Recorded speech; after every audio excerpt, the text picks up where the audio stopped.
So Operation Anaconda kicks off. How many times were you guys spun up a few times during that before the actual call for?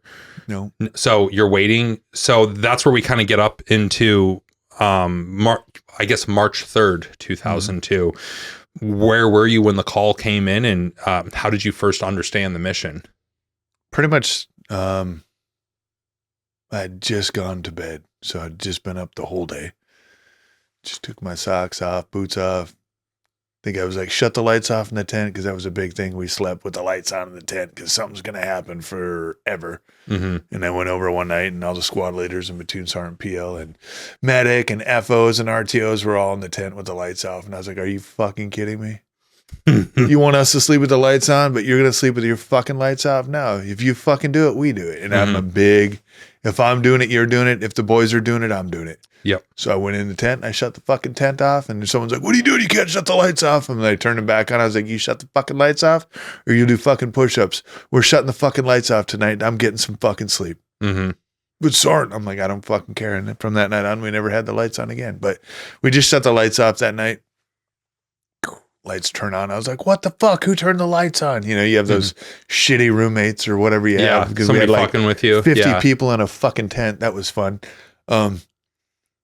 And they're like, get up. We're getting spun up. Like, yeah, whatever. We're getting spun up. Whatever. And they're like, no, we are. Fucking start getting dressed. Like, what's going on? They're like, I don't know. Some guy down by Gardez, Coast area, fell off a helicopter. We're supposed to go get him or pick him up or something. And I was like, that's weird. But, you know, so everyone's starting to get ready and prep and do this, and everyone's putting their cold weather boots on. But I was like, I was down at Coast for 3 weeks and I didn't have cold weather. I had cold weather boots. My feet were sweating. So I'm not wearing my cold weather boots. I'll put my desert jungle boots on because that's what we had. So that's what I put on. And I did regret that a little bit later when I jumped off a helicopter and I landed in waist deep snow. Yeah. But I did. It was all I heard. And so we went down to the airfield. It was one aircraft. Hey, up, half of you aren't going. Up, hey, there's another aircraft. You can get on that one. We got on. Nope, get off. You're not going. The first aircraft actually took off and flew away, and we were done. We were going to go back, and they're like, nope, you guys got an aircraft back. Get back on the aircraft. So we got on the aircraft and took off flying. And we're like, where are we going? Like, I don't know. We didn't know where we were going or what we were doing. Flew for a while. Circled a while, went to Gardez, sat down for a while. We're like, what are we doing? What's going on? We lost comms, the first helicopter. We're trying to find out where they inserted, what happened, whatever.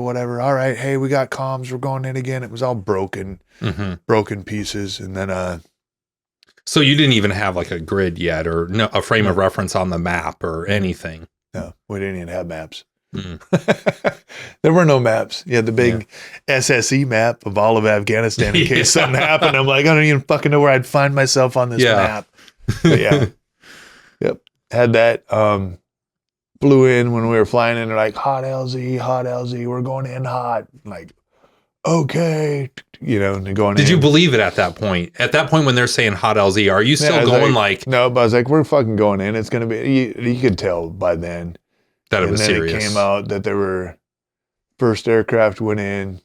There were 3 KIA going in, and then it was like, shit, it is a hot LZ. No shit, you know. So they're like, hot LZ, we're landing hot. And like, all right, here we go, we're landing hot. And I remember the helicopter came in, and you know, it's coming in and stopping, and kind of turning, moving around. I'm like, this is a fucking hot LZ. What are they doing? And then it turned. They dropped the ramp. They're like, go. And I was the first guy off the ramp. I went and. Literally waist deep snow, chest deep snow. You were in Chalk 2, right? There was 2 helicopters that were going in. One was supposed to be landing right basically on the X, and then you guys were landed offset. That wasn't the plan. I was going to say, what was the plan? And did you know that you were going to be offset like that on your Chalk? Or no, we didn't. It was, I mean, we didn't know. We thought it was going to be a pair of 47s going in, then we lost the one. So wherever they went, I guess they thought we were coming too, but we weren't coming. It was just them. So was that a call that was kind of made on the spot? Once the first one, the first ship is coming in, it gets hit. Is that kind of an audible that gets called of like, okay, it's too hot to land there. You guys need to go get dropped off? Eventually, but I mean, when the comms were lost, comms were lost. We didn't know, and we didn't know they went in, they touched, Mm-hmm. So it was a confusion. What all is what going in from our standpoint, we didn't know, So then when they were going in and they told us it was a hot LZ and 3 KIA, the aircraft's fucking around trying to get us in. And basically all it was is a ramp. When they said 3 on the KIA, snow. is that referencing the Rangers that were killed in action? Yeah. Because they didn't know the other guys were killed yet, right? No.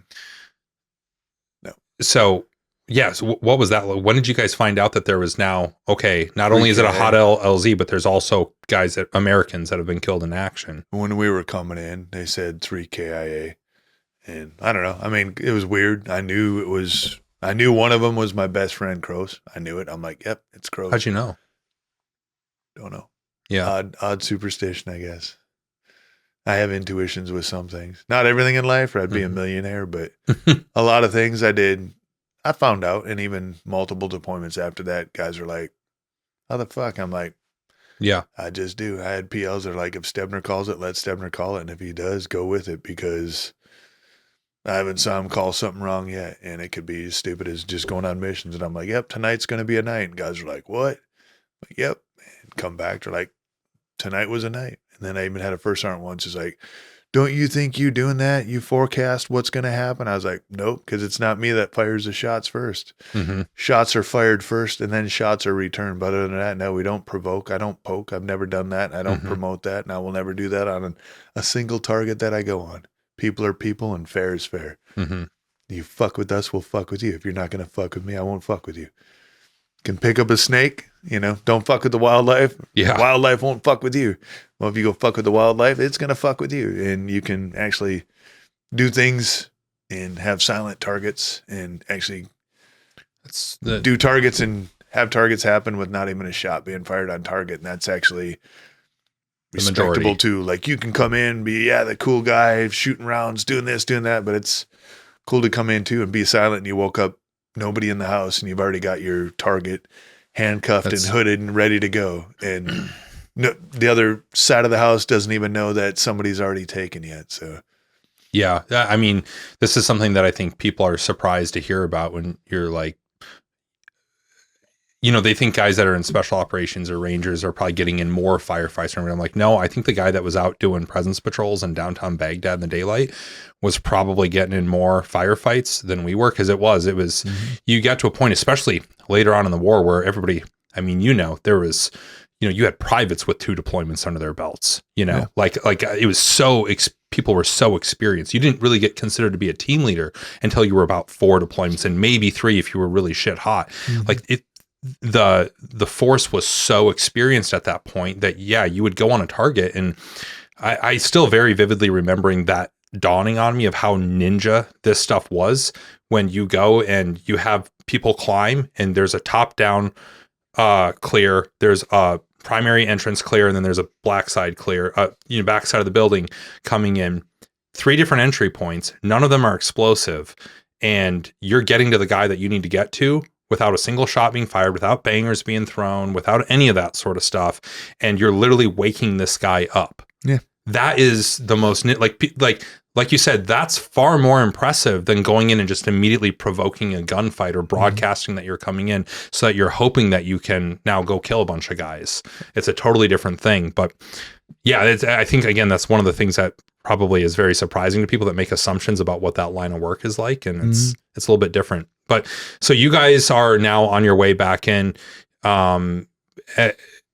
Did you know by the time that you were actually jumping off the 47 into that waist deep snow that this was not the X, that this is offset? No. You figure that out when you get down, and you're the Chalk 2 leader. So you're the guy in charge of these guys getting off the bird. No, actually we had a weapons squad leader on there. Okay. Sergeant Cannon. And then I had my squad leader, Sergeant Wilma. So we had 2 E6s and then 2 E5s. The same Sergeant Cannon? Aaron Cannon? Different cannon then. Yeah, no, no, different, completely different cannon. I was going to say, I didn't think he was around for that. No. And jumped off, and it was like a lawn dart, just chest deep, about chest deep snow. And I was like, what the? Didn't bring snowshoes. You didn't step into it. You plugged in. You were plugged. I remember I was like, fuck, this is a hot LZ. And I was like, I was stuck. If it was a hot LZ, I would have been a fucking head-sized target. Yeah. Shooting a pumpkin in the snow, and everybody jumped off the ramp, but like jumped to miss the other guy. So everyone that jumped off just kind of plugged in the snow, and the helicopter picked up, flew away, and I wiggled out and kind of got on the snow to where I could start moving. And I was like, snow's swirling around from the 47 leaves. It's all, I don't know, here comes all the Serenity sound. Like, this isn't hot. What the fuck did they drop us? And you're like, snow, you see the snow swirling, blowing, like, what the fuck? All of a sudden, you hear it running, and I look up, and I see a jet come flying over, and it was doing a gun run. Sounds pretty cool. You usually don't hear jets run their miniguns or their guns, but when you hear it, it's like, what the fuck? And it was low. It didn't look normal. You don't see stuff like that often. And I remember looking up, and I was like, if that's where we have to go, we are fucked. And lo and behold, that was Roberts Ridge. That's where we had to go. So how many feet of elevation gain did you guys have to? It was, I want to say, almost 3,000 feet in elevation. Wow. But then the funny part was I pulled out a map later, and I was like, but if you do straight line distance on a map, it was only 700 meters. Yeah. Straight line distance. So do some maths, straight line distance, 700 meters, 3,000 meters. So 3,000 feet, I can directly put this in context for myself a little bit here, because very different, non-combat, very different situation, but I've done Kilimanjaro a couple times now, and the distance from base camp, where you start your summit push from, to the peak, it's going from 16,000 feet to 19,000 feet. It's roughly 3,000 feet. And you guys weren't at 16,000 feet, but you're at 10,000 feet, and you're coming from Savannah. Well, I guess you guys had been in Afghanistan for a couple months at that point. You're probably acclimated a little bit, yeah. But it's still 10,000 feet. And I just think about that 3,000 feet of elevation gain on Kilimanjaro takes about 7 hours. You guys get dropped off, and I'm not doing it in combat equipment, like I've got a day pack on. Or waist deep snow. Yeah, exactly. There's snow, but it's not waist deep. Like, you guys are in combat equipment, you're loaded for bear, and you got to go and cover 3,000 feet. I'm just curious, how long did it take you to go up 3,000 feet? I want to say it was like 2 hours and 15 minutes. That's cooking. And we were going, but there, it was, remember going and like, because I was a point man, so was breaking the trail, trying to go through, and there'd be times I'm like, fuck, the snow's really deep over here, searching. Hey, it's thinner over here. But yeah, when we were going up, we'd get sporadic fire from here or there. We got some mortars, and I remember the one time I went to the side, and they're like, Stebner, go back to the other side. We just got shot at from over there. And I'm like, I'd rather fucking walk in ankle deep snow than waist deep snow, just trying to wiggle around. I remember the one point too, I was behind me when we were climbing, there was a bunch of noise, and I was trying to climb up. I was getting to a point where I couldn't get up, and I was trying to grab. And just as soon as I started coming up, I saw there were footprints up there in the snow, and I was like, oh shit. I turned, I was like, tell them to shut the fuck up.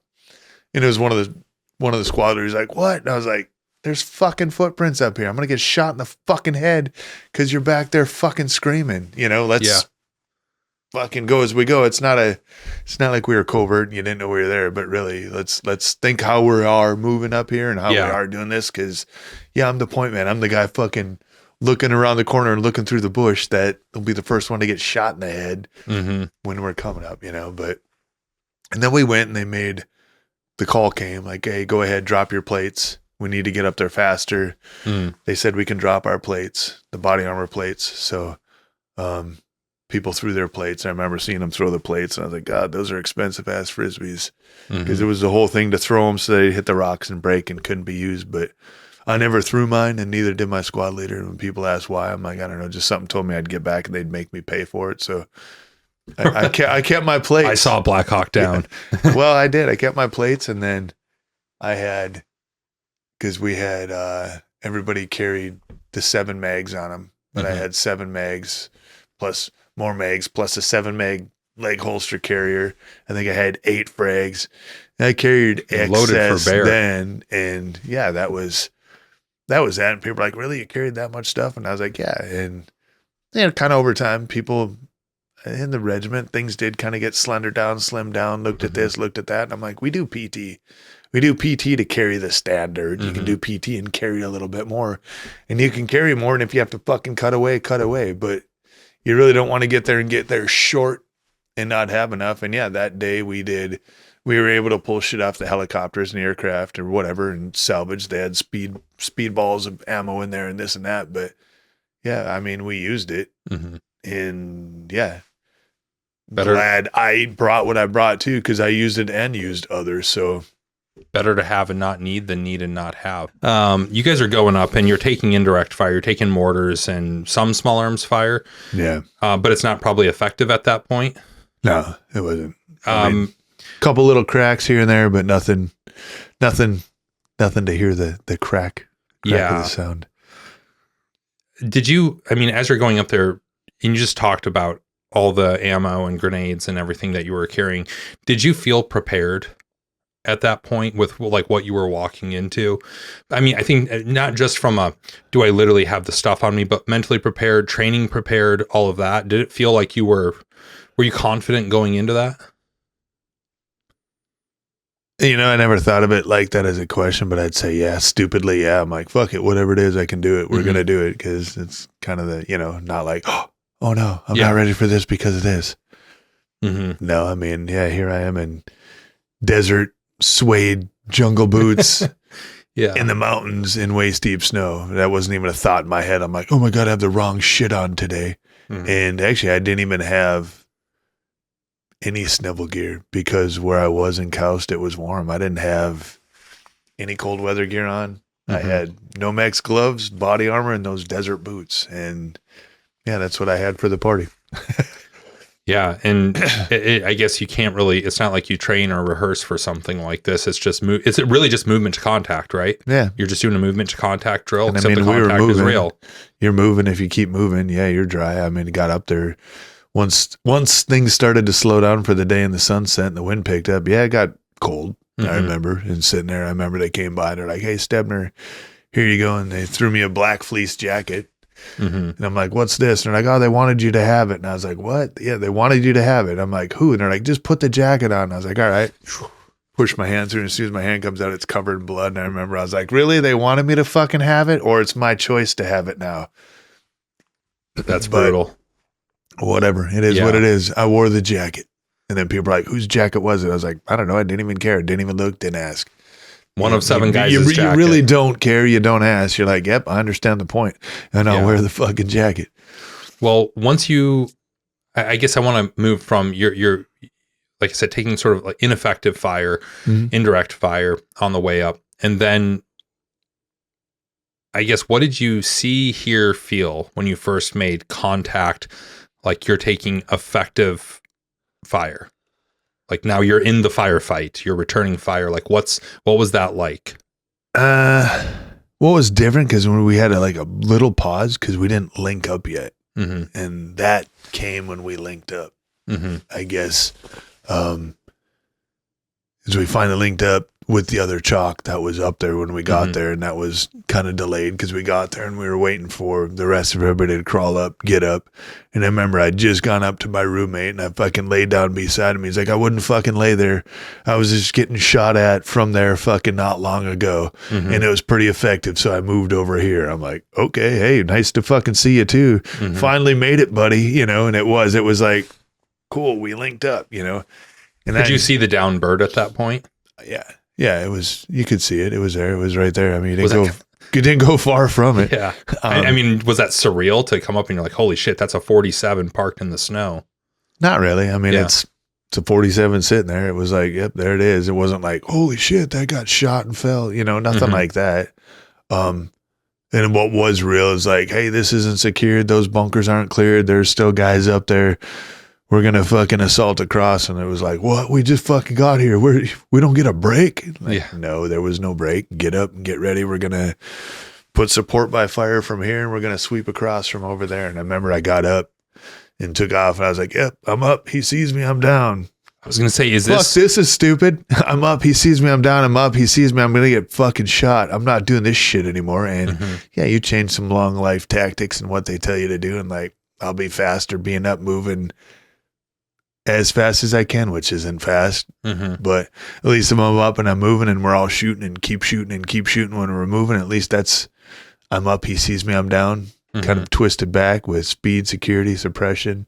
It's kind of how we just moved across, I guess I'd say. And what was this? Were you using kind of a standard, like what you would have done in the live fire lanes back at Stewart, of like a battle drill 1? yeah, kind of just moving across. And I mean, it was weird. There was some sporadic and odd small arms fire and this and that. And were you able to set out a team to go do the flank across, or was it geographically we had support by fire, and they were doing a typical support by fire, and we were off on the side moving across, except there were no bounds. There was not like, we're going to knock out that bunker. You're moving to the unknown. I was going to say, did you know what you were, or was it just moving until you made contact and then address? It was movement to contact. Yeah. Literally. Okay. And contact. And then it was known likely and suspected targets. You're like, well, there's a fucking tree. Tack, tack. There's some bushes. Tack, tack. And it was just.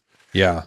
Kind of move along like that, so to say. Could you, like, this sounds like such a stupid question, but could you see the bad guys yet? Or was it just you're taking fire, but you can't, because these guys are presumably dug in and maybe hard to see? I didn't have that much time or situational awareness up there. Like I said, just kind of got there, lay behind the rock. All right, hey, let's go. We got to go. Like, well, we don't get a break. I didn't get my, I'm just smoked. We just climbed, So no, I didn't really know like the layout. Hey, we were getting shot from there. You're trying to think like, okay, and you can't lay here because you got shot at from here. But okay, wait, which way are we sweeping across this? You don't know what's what. It's a little hill going up. I was going to say, this isn't a break. It's not like you're looking at it. It was moving up. There was a big rock. There was this. It was a hill. As you climb, as you're going more, you're seeing more. But it really wasn't like some 400-meter movement either. It was right there. Close too. So was it sort of, I'm just trying to picture it in my head of what this looked like. Was it sort of, you guys were on the backside of like a false summit basically, that was separating you guys from the enemy, or is that accurate to say? It was like a peak and kind of a lower ground, slower, gradual is where the helicopter and everything was. But then as you got higher, then it dropped off the backside more. But it's kind of how it was, I guess. And, moving up, it was like gradual. Okay, now we're getting to the edge. Yep, that's the edge, And that's like where more they had like trench line back there, a couple of the bunkers and stuff. And then even if you drop down more, there was like a ledge along there. They had little tents and stuff where they were camping out up there. So it was different. I mean, you saw guys up there, they had little slippers on. I mean, that's what they had up there. We're crying about cold weather boots and this and that being cold, but they literally had slippers on. I remember I was like, no way, they can't. Yep, dude's got slippers on. So was that when you guys are clearing through there, was that successful? Were you able to go through and sort of clear the objective and do that, or did it get strung out over the course of the day? Or no, we pushed through that first sweep that direction. Kind of hit the LOA, or the limit of advance, which was the trench and the backside. And we kind of hung there for a while, regrouped, rethought it, and then we swept like along the edge of the mountaintop or whatever, just kind of down in some more low ground to where we basically cleared what was the top of the mountaintop and then pushed out and, put a stronghold from there. Some guys were down a little bit. Some guys were more up on that, but it's basically pushed out a 360-degree security in a way. And sweeping across, it was weird because when I first came up and linked up with the other chalk, it was my roommate and his squad leader were up top. Came up, I'm like, hey guys, we're here. And they're like, all right, hey, and I remember looking down, I was like, did you guys clear this? And they were like, what? And I was like, did you clear this down here? And they're like, clear what? They couldn't see what was over it. And there were like blankets. And it looked like something was in there. And I was like, all right. Cleared it. Went down there, opened it. It was U.S. rucksacks. And I remember seeing they had MREs broken down and taped up. And I was like, that's weird. How do they have these up here? What do they have? How do they have this? But it was already Chapman and Roberts. They had already things looted, divvied out. I mean, there were guys up there that, the SEALs wore mountain hardware jackets. Their down jackets. Yeah, you could see the guy in the down jacket with millions of little holes in it, feathers blowing all over the place. Mm-hmm. And so, yeah, when I was going up, remember looking over and thinking a guy was like a Chechen red bearded fighter, but that was actually Roberts. Mm. And what stood out to me is his boots had the Vibram, yellow Vibram mark on the soles, Yep. but the rest of his clothes weren't typical U.S. clothes. So didn't realize Roberts was the guy we were looking for at first, but he was an American. Then as we got and cleared more in the other bunkers where we found Chapman's body also, who was one of two Americans. I remember we're like, hey, I thought there was only supposed to be one American. There's two. Why are there two here? Not knowing the SEALs came back in, broke contact. Yeah. And he said communication was real shoddy coming into this. Yeah. So what did you know when or learn later about Roberts falling from the helicopter and kind of triggering this whole thing? In that moment, I'm sure you didn't know that he'd fallen from the helicopter. Or maybe you were told somebody had fallen from a helicopter. Yeah. But you they said he had his strobe on. They could see him. They had eyes on him. I also found his helmet below when we were climbing up that clearly had something done to the helmet. Found his nods, and there was a helmet, and there was a bullet hole through the helmet. So, probably who was wearing it wasn't that successful, and that ended up being Robert's helmet. So, yeah.